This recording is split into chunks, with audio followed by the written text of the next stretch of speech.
मेरा सवाल यूसुफ पठान से था। उसे ये बताया गया कि मुमकिन तौर उसका घर गिराया जाएगा। अब मैंने ये नहीं कहा कि किस नीयत से बताया गया, नीयत सही भी हो सकती है, गलत भी हो सकती है, मगर मेरा सवाल ये था यूसुफ पठान से, जब उसे ये बताया गया कि उसका घर गिराया जाएगा, मेरे सामने टीएमसी के बहुत अहम लीडर्स, एमपीज, महुआ मोइत्रा भी उसमें शामिल थी और वो सरफहरिस्त है उसमें, वो आई, उन्होंने हिम्मत दी यूसुफ पठान को और उन्हें ये कहा कि आप इस खौफ में ना आए, कोई भी हिम्मत नहीं करेगा कि आप पे हाथ डालें, आपकी फैमिली पे हाथ डालें, हम सब एक है, हमारी जमात एक है, हम आपके पीछे खड़े हैं। और मुझे उस वक्त हैरत हुई, मैं अपने बारे में सोच रहा था, काश मेरी तंजीम मेरी पुश्तबानी इस तरह से करती, हौसला अफजाई इस तरह से करती, मैं तो इससे भी 10 गुना ज़्यादा लड़ाई लड़ता। एक एमपी लड़ाई लड़ रहा है, किसी दूसरे एमपी ने उसे या हमदर्दी से या किसी और वजह से ये कहा कि मुमकिन तौर शायद इस लड़ाई की वजह से आपका घर गिराया जाएगा, उस एमपी को हौसला देने के लिए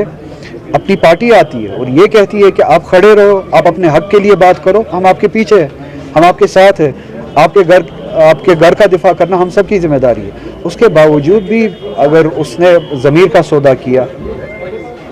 उसूलों का सौदा किया, बीजेपी के साथ सौदा किया, बीजेपी के सामने झुके, धोखा दिया ममता बनर्जी को, उस मैंडेट को धोखा दिया, वो गुजरात से आया,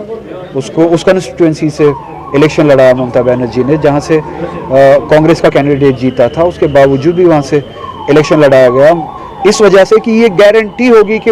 ये सीट बीजेपी के हक में नहीं जाएगी जीतने के बाद या जीतने से पहले, और ये वो एमपी होगा जो गारंटी होगा कि जो बीजेपी के खिलाफ खड़ा रहेगा। अब वही यूसुफ पठान जो है जब बीजेपी के सामने झुकता है तो ये हैरत की बात है, ये अफसोस की बात है।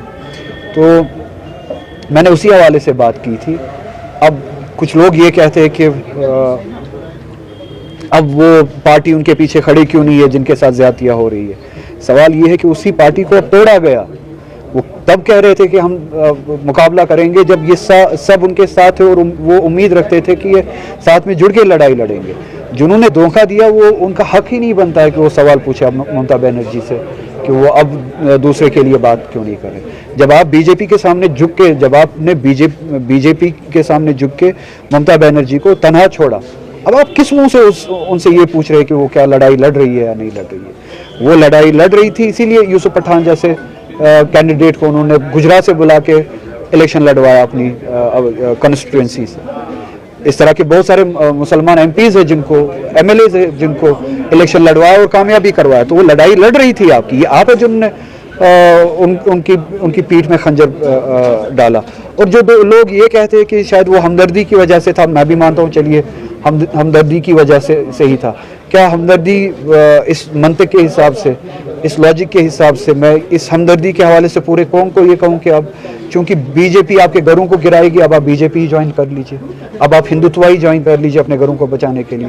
क्या ये मंतक है? क्या ये हमदर्दी है? अब हम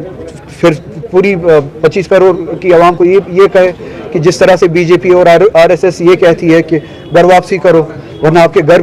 गिराए जाएंगे, वरना आपको दूसरे दर्जे का शहरी बनाया जाएगा, फिर इस मंतक, इस लॉजिक के हिसाब से वो हमदर्दी हम पूरे 25 करोड़ लोगों को दिखाना चाहिए और उन्हें ये कहना चाहिए कि चूंकि आपके घरों पे बुलडोजर चलाया जाएगा, इसलिए बेहतर